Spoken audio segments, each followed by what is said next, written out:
ముస్లిం సోదరుల సంక్షేమానికి కూటమి ప్రభుత్వం పెద్దపీట వేస్తోందన్నారు మంత్రి కందుల దుర్గేష్. సామరస్యానికి సోదర భావానికి ప్రతీక రంజాన్ మాసమని అన్నారు. రాజమండ్రిలో ఇఫ్తార్ విందు ఘనంగా జరిగింది. ఇఫ్తార్ విందులో మంత్రి కందుల దుర్గేష్ పాల్గొన్నారు. ఆయనతో పాటు కూటమి నేతలు భారీగా పాల్గొన్నారు.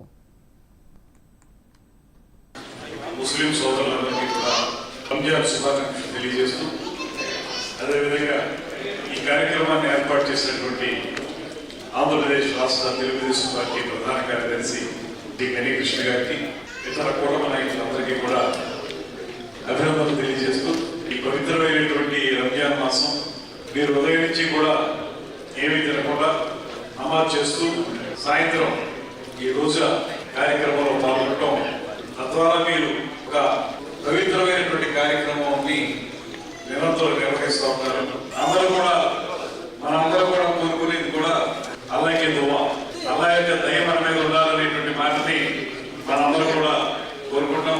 ఇది రంజాన్ వచ్చే వరకు కూడా ఈ కార్యక్రమాన్ని నిర్వహిస్తూ పవిత్రంగా ఉంటూ ఆహార నియమాలను పాటిస్తూ ఒక మంచి సందేశాన్ని సమాజానికి ఇచ్చే విధంగా మీరు చేసేటువంటి కార్యక్రమం, అందులో మేము కూడా భాగస్వాములు అవడం వల్ల మీరందరూ చేసేటువంటి ఆ పవిత్ర కార్యక్రమంలో అల్లాహ్ని మేము కూడా స్తుతించుకునేటువంటి అవకాశం మాకు కూడా జరుగుతుంది.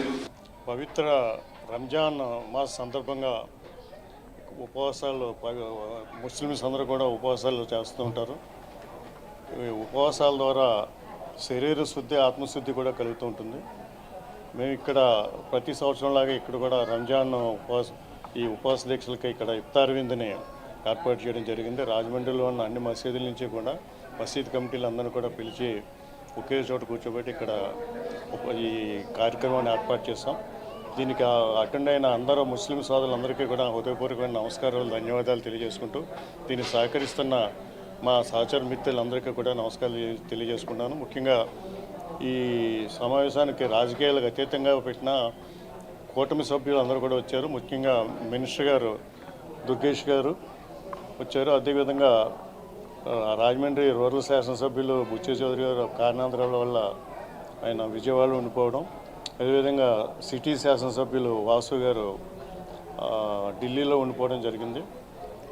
అదే అప్పారావు గారు ఎమ్మెల్సీ గారు వచ్చారు. మిగతా మిత్రులందరూ కూడా ఇక్కడికి వచ్చారు. అందరికీ కూడా ధన్యవాదాలు తెలియజేస్తున్నాం.